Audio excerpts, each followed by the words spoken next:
What is happening here may be unique in American history. The marches you see are not protesting unfair labor practices or advocating a political cause.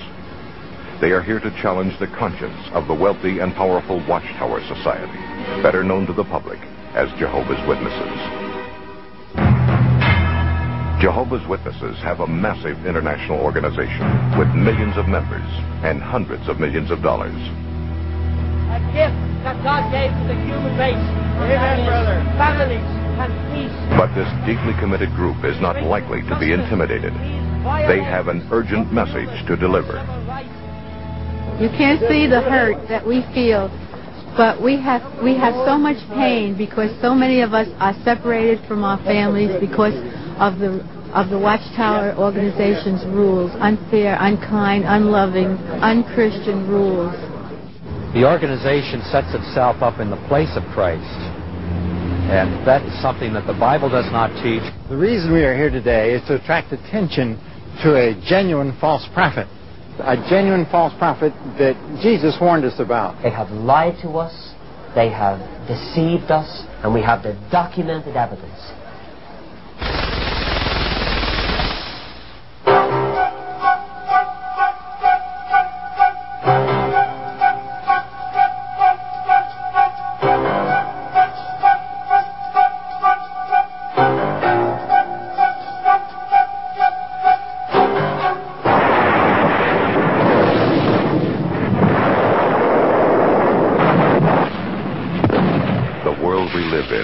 It can be a dark and frightening place.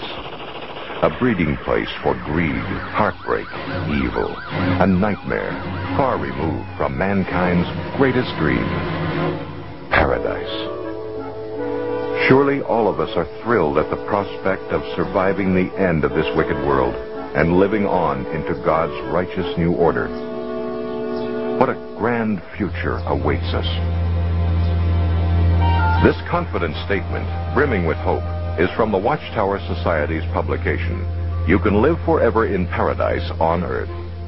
It is this promise that attracts the new convert to become a Jehovah's Witness.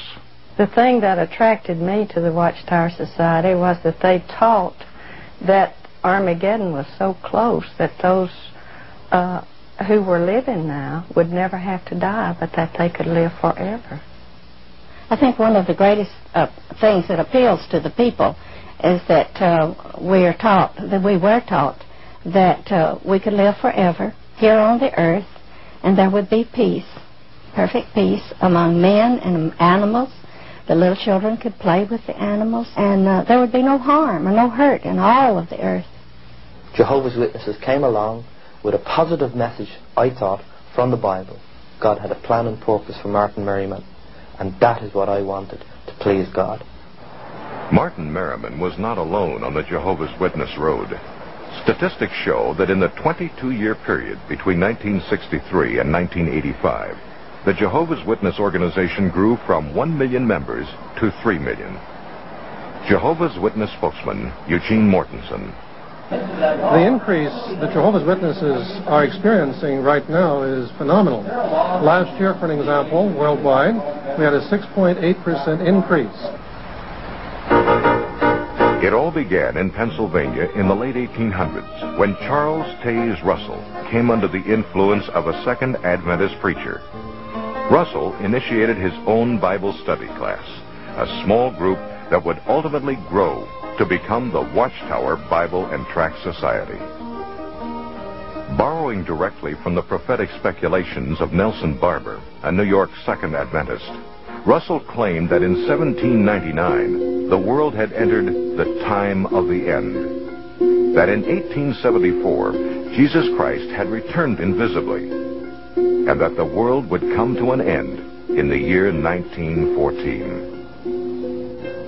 In 1879, Russell, then 27 years of age, was so passionately convinced these prophetic dates were given by God that he sold his prosperous clothing business and struck out in a new direction.